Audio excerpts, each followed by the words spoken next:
Infrastructure is crumbling and the problems are only getting worse. The pressure to find solutions is hot. Let's talk about why American cities have no water, no electricity, and no money to fix their infrastructure problems. Welcome to the Infrastructure Hot Seat Podcast, hosted by Chad Smeltzer. Hi, everyone. Welcome to episode 10 of the Infrastructure Hot Seat Podcast. This week's guest is Josh Gajewski, who is the Utilities Director with the City of Lake Geneva, Wisconsin. Josh has over 20 years of experience in public works, and him and I discuss how he's gotten through the ranks during his time in public works, and he's learned a lot about asset management, how to manage budgets, how to work with his government leadership to help him achieve his goals, and that's fixing infrastructure. Hope you all enjoy it. Please subscribe to our YouTube channel. Please follow us on our social channels, particularly LinkedIn. I hope everybody has a great day. Hi, everyone. Welcome to the Infrastructure Hot Seat Podcast. My name is Chad Smeltzer. Today, I am having the privilege to talk to Josh Gajewski. Well, thanks, Josh, for joining me on the Infrastructure Hot Seat Podcast. I'm so happy to talk to you. You've been in the industry a very long time. How long have you been in the industry? I started almost 20 years ago, believe it or not. 20 years ago. Nice. Yeah. It's a long time, man. It's been a ride, that's for sure. How long where did you start your career? I actually started as a part-time laborer for a public works department in my hometown while I was going to tech school, and it kind of blossomed from there. I got out into the workforce about a year later, and an opening within that same department came up full time. So I ended up taking a jump into the local government sector here, and our shop at the time had been seeing some slowdowns within contracted work that they had. And I thought that, the municipal sector would be a little more reliable as far as a job and career path. So nice. That's kind of where my start started originally. Yeah. So you started back then, and you worked your way up was it private sector? Is that what was it? You started in the private sector industry? Yeah, I started in the private sector. Got a full-time job with my hometown, and was a DPW laborer and utility operator, and worked there for about 4 years, and then had the opportunity to move up, take the department head job, and stayed there for another 8 years or so. Now I'm kind of in more of a administrative role than a working foreman or a field related job. So got it. Nice. So you've been in the trenches, digging up water mains, replacing water main, water main breaks, things like that. So you started right there and worked your way up pretty much. Yeah, I've had the luxury of 5 below zero and sewer cleaning and everything else in between, and a little bit warmer, drier seat at the moment, but yeah. Yeah. So what was one of your biggest, as you're moving up in the public works, and who was one of your mentors that you kind of guided you in this field of public works? Honestly, one of my first bosses, when I was just a part-time and seasonal laborer, showed me a lot, gave me a lot of leeway, kind of pushed me towards finding my own path and doing that kind of thing.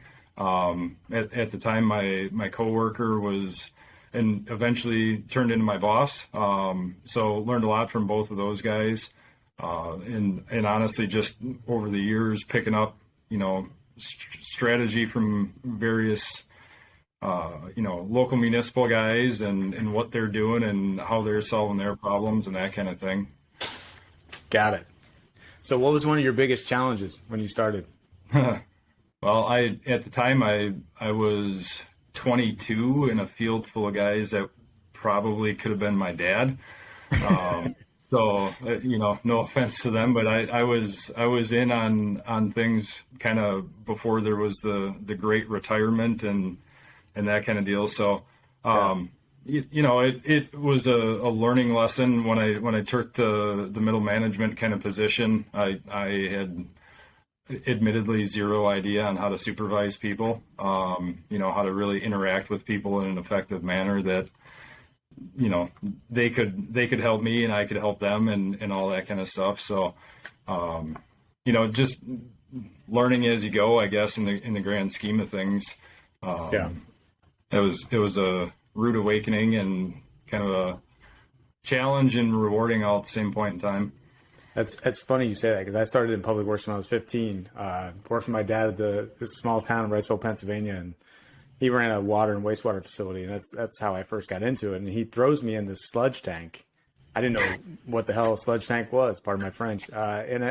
He's like, give me some rain gear, give me some boots, and we're pushing the sludge towards a big old vac. It was a pumper truck, whatever. It was just, we're pushing it towards that. And I was like, this is the worst job ever. Like, who would do this career? Like, why would someone stay in this career? It's terrible.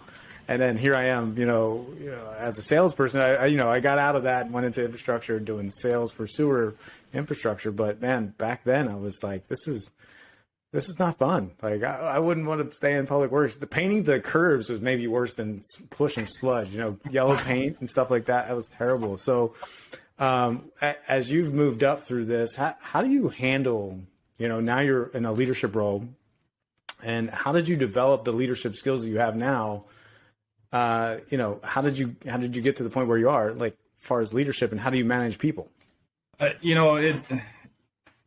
didn't take any fancy courses. I'll be the first one to admit that. It has been, it's been a long road as far as being able to develop relationships with people, realize that at the end of the day is what everybody's looking for. They don't want to be a number. They don't just want to be an employee. They want to be part of something at some level, and earning the trust of the people that you work for, knowing that having them know that you're going to be there for them, give them some of the educational, some of the background, share the knowledge, share skills and that type of thing along the way. That's kind of been the way that I've approached it, is that, I guess I'll had the luxury of being the guy that was in the field and doing kind of the simple things, and also a little more not so nice atmospheres and that kind of stuff. And, being able to relate on that level, I think, has helped as well. Not just going straight from the education background and, being in a supervisory administrative role, and it's just real life every day, Yeah, because it sounds like you were young when you moved into that leadership role. Is that correct? Yeah. Yeah, at the time, I think I was 26 or so. So yeah.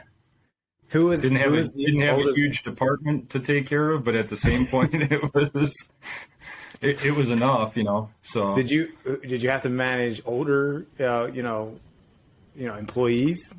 Yeah, well, at the start of things, the two guys that essentially were left in the department were younger than me, believe it or not. But shortly after that, the guys that worked for me were 15, 20 years my senior. And it's kind of, obviously I'm getting older, so that pyramid is changing a little bit as far as who's the old guy, but Yeah, no, it's hard to manage older employees, especially when you are maybe even working with them side by side, and then you get into a leadership role, and that could be a lot of animosity sometimes that people have developed, because maybe they wanted that role, or maybe they didn't. Hopefully they didn't, and they, you took on the bull by the horn, so to speak, and you took the advantage of it and took the leadership role, which is great. And that's got you to where you are today. What are your biggest challenges with infrastructure as far as politics, getting things done? How do you handle those things? It's depending on, each community obviously has got its own personality and its own approach to doing things. To be honest, I learned small community that I grew up in, whatever, money was tight all the way around within the village. There was as much give and take every year. trying to keep tax rates everybody low for everybody, or at least affordable, and same thing with water and sewer rates. So, doing the sales pitch thing, that's kind of some people's approach to the whole thing. And realistically, I think across the country, everybody is facing the issue of potentially the first term retirement and replacement for a lot of infrastructure, for within the greater span of collection systems and distribution system. There's mains that have never been replaced before. And taking it from the aspect of, this was designed for 50, 60, 70 years and it's 110 years old. There's not really another option.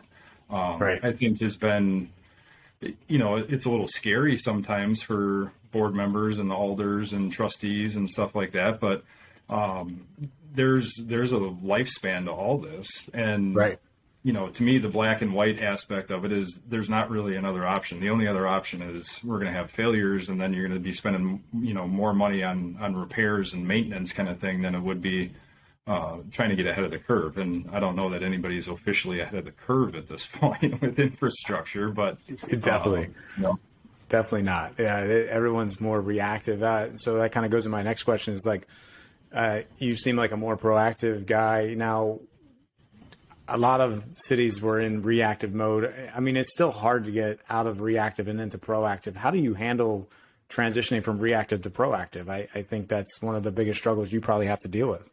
Yeah, to me, getting a handle on, everybody, I shouldn't say everybody. I'm sure there's a lot of people who struggle with trying to take all of their infrastructure data. Number one, do they have records or don't they? And if they don't, get those records, and at the same point, consolidate it into something that you can, try to leverage or at least analyze. Trying to be proactive is one thing, which I guess I'm trying to be proactive. Being proactive and actually getting the result out of it, that's a struggle. There's not unlimited funding for people, and it boils down to just prioritizing, kind of doing damage control on a continual basis until you get to a point where you have solid funding and a plan ahead of you. And there's always going to be variables that change. So it's true.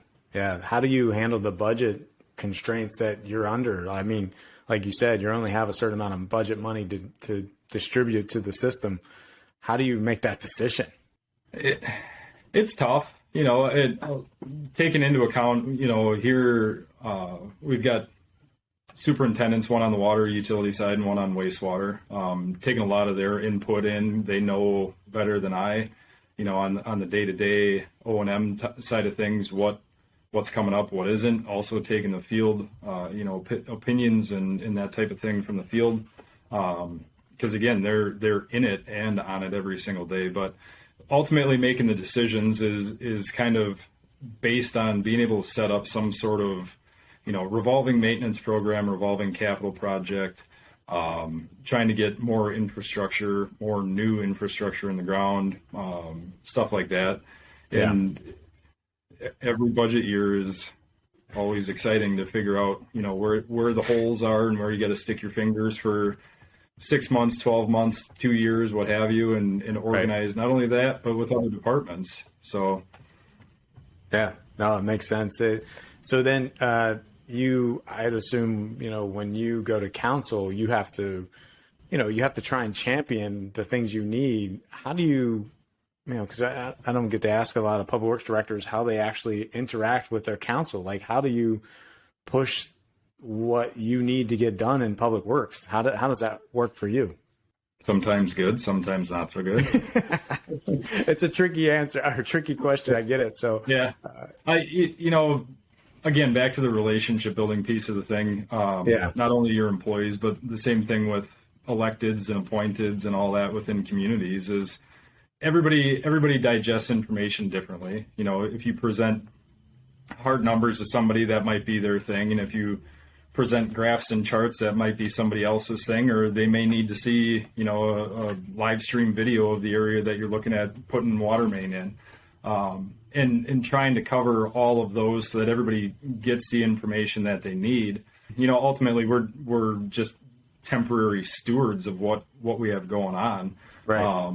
So it's not, I try to keep the politics out of it as much as possible, realistically. Obviously, there's a political procedure everything's got to go through, but the water and wastewater side of things, to me, there's not a whole lot of politics behind that. We're an enterprise fund. We generate money and we spend money, and our responsibility is to the infrastructure, to the customers, to the environment. And to me, I try to keep, the locality within communities and all that kind of stuff out of it, because eventually, you can't replace segments here and there and here and there and here and there and make everybody all across the community happy. And, going back to having a plan that it might not be this year, it may not be 3 years from now, but 6, 7, 8, 10, 12 years down the road, this is when you're going to get a new water service, or this is when, your road's going to get completely redone and you're going to have curb and gutter and sidewalks and all that kind of stuff. But it makes financial sense to pump the brakes a little bit and organize a little better. So, yeah, I've heard stories, where some cities that have a decent amount of funds would misappropriate some of the funds, just because they didn't know what was old or replaced or rehabbed. Data is a big issue with a lot of infrastructure. I think that's a huge problem for everybody. But when I was doing a lot of manhole rehabilitation, a lot of sewer inspection and stuff like that, we would find line pipe and we would get a rehabilitation contract to replace that. And then we were like, wait, it's already been lined. Like, this is the kind of stuff that we were seeing out there. I'm like, well, wait, does anybody know that was lined like 3 years ago? Like, stuff like that we used to run into. I just couldn't believe the lack of information that's out there, right? So I can only imagine how hard it is to keep track of everything, right? Because, we don't have a centralized database for a lot of the information on the assets, and we're trying to catalog it as much as we can now, either on Excel spreadsheets or whatever we can do. We don't really have a good infrastructure system out there, or software, I should say, to manage it all. But that being said, you keep, I would assume, have a historical bunch of information out there on your infrastructure. And I know I've worked with your wastewater guys before. I know they keep a history of like all their sewer lines and stuff. Kudos to you, because I think you guys have a really good system in place to manage your infrastructure. But in those situations, when you moved into this, position, how did you organize things? What was your thought process into how, getting this thing together?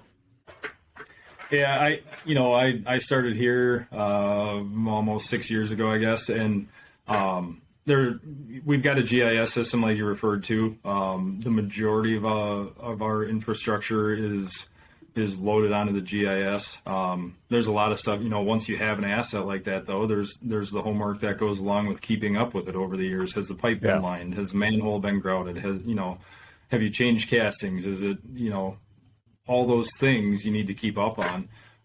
And it's just an ongoing thing. It's a GIS in conversations is as much a living document as anything else. So, trying to keep up with it, but also make it more flexible, add on additional records that you have once you find them, if they're hard copy, if it's some sort of digitized record in between, can you implement that somehow so that it sort of turns into that one-stop shop for information. But we've got 120 years, 130 years worth of information here, and a lot of it is in binders still, and all that kind of thing. So it's just a long-term process, but having a prioritized goal of which ones come first and going from there.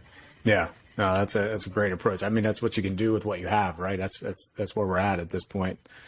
You have a unique community. So in the summertime, your population increases, and I'm going to ask you this, but how do you handle the influx being a tourist town, in the summer versus the wintertime? How do you handle those kind of influx of population? Yeah, it from a water and sewer standpoint, there's the summer for us, being a resort community, there's twice as much water use. Some communities see that, but we go from 1.2 million to 2.5 a day on that. And then, during festival times and things like those, the proverbial Super Bowl halftime flush, you can see that on the weekends when all the holiday festivals and everything else are going on. And it just kind of revolves around making sure that you're staying up on long-term planning for capacity management and those types of things where, aside from that, the community's growing too. We've been adding, we've got 4,600, 4,800 customers, and we've been adding 100 customers a year for the past 4 years, which for some communities is still pretty small. But in comparison, it's something that you got to be aware of so that all of a sudden you don't end up with those SSOs and other issues that would go along with not having the capacity within your community. So. Right. I can assume that is very challenging in some aspects, especially, one of the things you mentioned, water main breaks is one of your things that you deal with a lot, or keeps you up at night, so to speak. And your water system is how old is your water system that you guys have in place now? Is it 50, 100 years? They started with municipal water, I believe it was 1896 or 93 in Lake Geneva here. So wow. There's the majority of that was all small diameter, localized kind of branch mains, if you would. But we've still got water main that's 120, 130 years old in town. Are we talking wood water mains or No, it's all oversized sand cast at this point. Nothing that small and intricate, but I still see some pictures of old wooden water main out there. I'm like, holy crap! Thank God that's not what we got going on at this point. But it's never ending on that, and even we're starting to see kind of I'll say a surge, for lack of a better term, of post-war water main, where we're having issues with stuff that was installed in the late 40s, 50s, and early 60s failing. And the stuff that's 130 years old is still, knock on wood somewhere, that stuff's still rocking and rolling. So it is time sensitive, obviously, but at the same point, again, back to the prioritized piece of it, we've got next summer or spring we've got a project planned for a community or a section of the community that was put in the 60s, which there's much older water main than that, but we've had 4 or 5 water main breaks in the past winter on that 2,000 foot section of main. So right, that's a lot. I mean, it's part of the process. You got to rehabilitate it or it's going to fail. I mean, what do you think about as far as critical assessment of infrastructure and water mains in particular? When do you decide to replace a full section of pipe? I mean, obviously you're putting in clamps and you're putting in different places to repair sleeves and stuff like that. I guess what I'm getting at is how many repair sleeves do you put on before you're like, hey, this thing is just replace it? I've seen this all over TikToks and different stuff like that where people are putting repair sleeves on these pipes, and I'm like, how many do they have on that thing? So how do you determine that? It's just a lot of sequencing. Again, I hate to keep harping on planning, but we're trying here within the community to reorganize and reprioritize not only our infrastructure work, but also road projects. How many times has the street been mill and overlaid, and is it time to doing curb improvements or full pulverize and replacement, stuff like that? That's kind of why we're taking the approach with the project next year, is that not only was the road in okay shape, but not so great shape, but we also had infrastructure problems. So, slowly but surely moving towards an overall community approach to everybody's department, how it relates and what needs to be adjusted, improved, and that kind of thing. Yeah. It's got to be tough though if you put so many repairs on there, and you got to worry about those. I mean, I've seen pipe burst after they put a bunch of clamps on it. It pops down upstream a little bit further, downstream, whatever, and you guys have to constantly chase those breaks. So with your staffing, would you say that you guys are fully staffed and have the right people in place? What's going on with the labor in Lake Geneva right now? At the moment, we are not fully staffed. We're all told we're 12 people. That includes myself, the gals in the office that do all of our utility billing and customer service related stuff. Right. So on the water utility side, we are fully staffed. On the wastewater side, hopefully within the next month or so, our recruit will start. But it's challenging. We just closed a recruitment cycle and we had very minimal applications. Oh wow. So when when you got 30 people to pick from, that's one thing. You know, where we are is still a relatively rural section of Wisconsin, even though, you know, it's kind of populated and that kind of thing. But it makes it challenging, especially when, you know, you need people that are on call and can respond within a half an hour, you know, pretty much any time of the year and that kind of stuff. It sort of limits geography wise where you're looking. And then obviously the people that are skilled or not skilled, and how do you approach that whole thing? But it's challenging, and you know, we're not the only department in the city that has historically struggled to find people. Skilled or unskilled and trainable people, specific to what we have going on. So what do you think the main reason is for the shortage right now? Is it because the baby boomers retired, and we just have a gap right now? I've been trying to figure it out myself, so I don't really understand it. But what is your perspective on that? Yeah, I don't know. I've been kind of the same boat as you. I started 20 years ago, like I said, and I was the younger kid by 20 to 30 years. Over the course of time, there with the last downturn and recession, there was people that were coming out of the private sector that were getting into it. And I'm not sure if because of knowing how that volatility is and whatever, if people have worked themselves through the labor force within local government where they're a little less apt to hop from community to community. We just did a wage and compensation study within, across all the departments in the city this past year to make sure that our wages were competitive. Not only within the municipal sector, but also how do we relate to the private sector? And it's tough. When I first started, I was making $7.50 an hour, and that was what it was. And now if you're looking for, part-time seasonal help, you got to be in the teens to recruit people because everybody's looking for help, You're right. So yeah, that's the biggest thing is, maybe having to go to high school and, recruit at high schools and things like that to try and get people, before they maybe take the decision to go to college. College is not what it used to be. It's a business. They're just there to make money. Then all of a sudden they come out and you have a piece of paper and you got some education, but you don't have real hands-on experience. And then you got to go through that whole process, right? And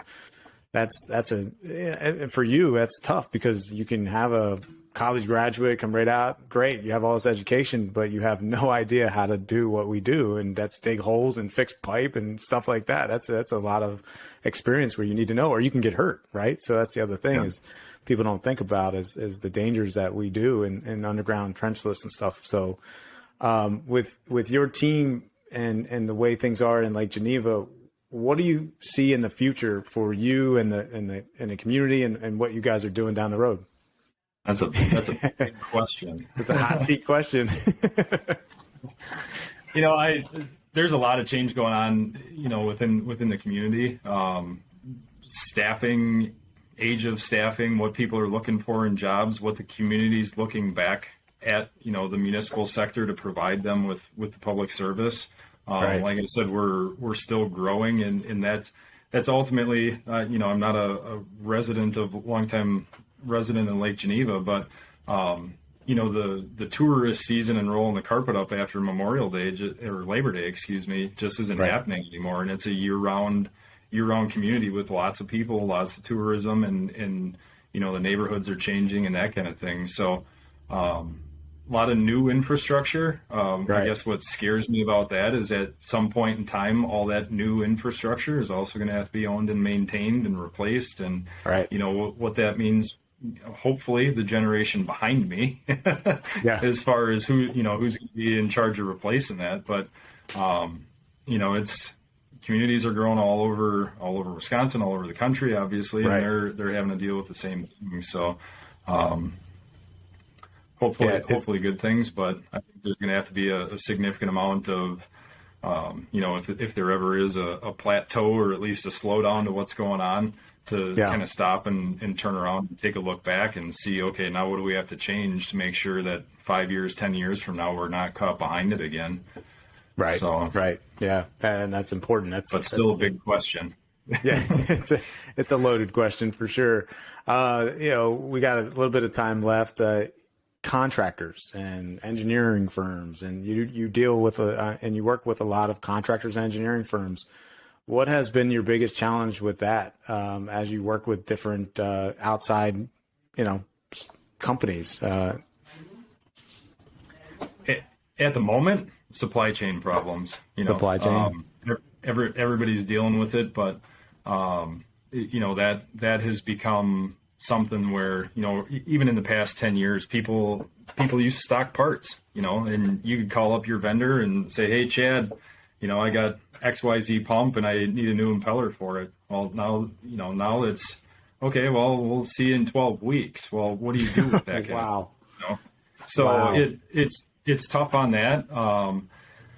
In the world of contracting has changed some. I guess in my mind, there are two different sides of the world of what we do. Some of it's bid work and some of it's just quoted maintenance type stuff. And those are really two different pathways you have to go down, and in the relationships that you're either, I'm going to say, forced into or forced to develop with somebody who bid on a project that maybe you haven't worked with before. Right. Or, what's going on with the company that you worked with for 15, 20, 30 years, what have you, and what's going on within their staffing and how can they, provide service to you. So, keeping those relationships and being willing to not only make new ones, but adjust what historically had been done with your contractors that you always relied on is kind of I hate to use the phrase new normal, but it's something that, in the municipal sector, we don't change fast. Right. So, all of those things. That's for sure. No offense. Just saying. It's just the way it goes. Yeah. Yeah. Well, we're designed to be here technically forever. So you don't want to make any brash decisions right off the cuff. Don't go too fast. Yeah. You can't do that. Yeah. That's funny. But yeah, it's something that, we're having to make adjustments on how we bid projects to make them more appealing to contractors so that, still a small community. So even our quote big water main project isn't really that big in the grand scheme of things. But yeah. And then, we're looking at contractors, and I brought this up in a previous episode. We were talking about, private equity groups buying up contractors, and obviously it's going to restrict the competitiveness that eventually, as more of these contractors become bigger companies and less resources for them, even though they think they can get as much trucks and equipment and hire as many people as they want, they're dealing with a labor issue just as much as you are in the public sector, right? So it's just one of those things where now we have bids going out where we're not even getting people maybe to bid on those because they're backed up with work or supply chain issues where they don't have the resources and equipment to do it. So how do you think we can work on, I know procurement's a big issue, obviously, because you can have a contractor who's ready to go, but if he doesn't win the bid, he or she doesn't win the bid, then you got to go with that low bid. And how do you work with procurement these days, scheme of things? To that point exactly, do you get a bid? Number one, is anybody willing to go out on a limb? We had a project for a flat roof, more or less, on one of our ground reservoirs, and we got one bid. Oh, wow. And meet the statutory process. We got it in all the plan rooms and stuff like that, and we got one contractor. So. Wow. You reach back out to those that you've talked with and say, okay, was it the project manual? Was it the timing? Was it all those kinds of things? And ultimately what we're hearing right now is it's everything. Do I have the time to do it? What other jobs, have I bid that I can't do right now? Can I get the materials for it? How much volatility is going to be in those materials when they actually get it? And then how do they move forward with change orders or whatever might be necessary for contract time and pricing and everything. So right, it's a lot of factors out there. Yeah, it is. Yeah. It's a lot. Yeah. It's a lot of moving parts. That's very tough on the contractor side, especially when you get towards the end of the year and the fiscal cycles. Right, it's like man, we got to use the money that we have sitting there. We got to get things done, and we don't have the contractors to do it. Now, what do we do with the funding? Do we allocate it somewhere else? That kind of stuff. That could be very difficult, I can imagine, on your side to make those decisions. So, Josh, appreciate you, having you on the Infrastructure Hot Seat. Thank you so much for joining us. But as we kind of finish out, what do you envision yourself doing in the next 5-10 years? Grinding, man. That's what I do. Love it. Is there any things, obviously you're looking forward to do with the city, technology wise maybe, or anything like that?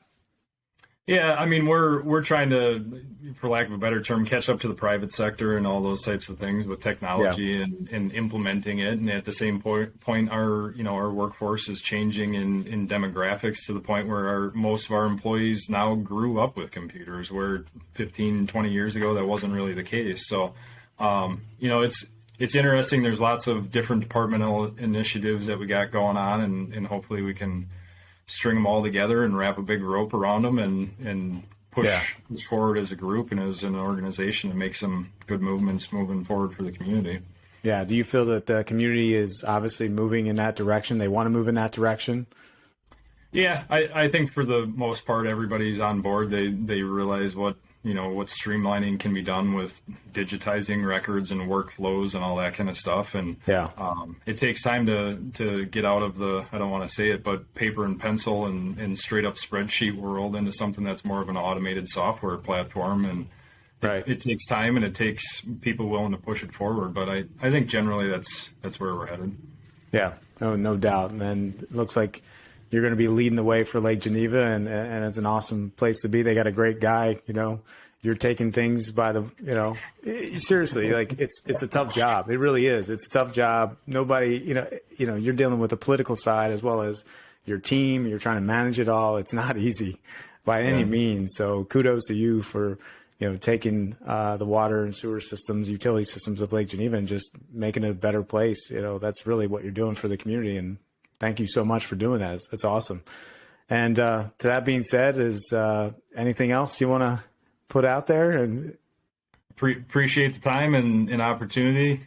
And for anybody looking to get into the workforce and the public sector, it can be challenging, and there's ups and downs and whatever, but definitely worthwhile in the long run. At least that's my perspective. So that's great. Yeah. Thank you so much, Josh, for being on the Infrastructure Hot Seat. And I look forward to chatting with you some more down the road. Anytime. Thanks, Josh. Thank you for listening to the Infrastructure Hot Seat podcast. We hope that this show brought you some insight on relevant topics within the infrastructure world. Please join us every 2 weeks on Tuesday for the next episode. If you're interested in being a guest on this podcast, please set up a 15-minute interview with your host at calendly.com/Chad Smeltzer.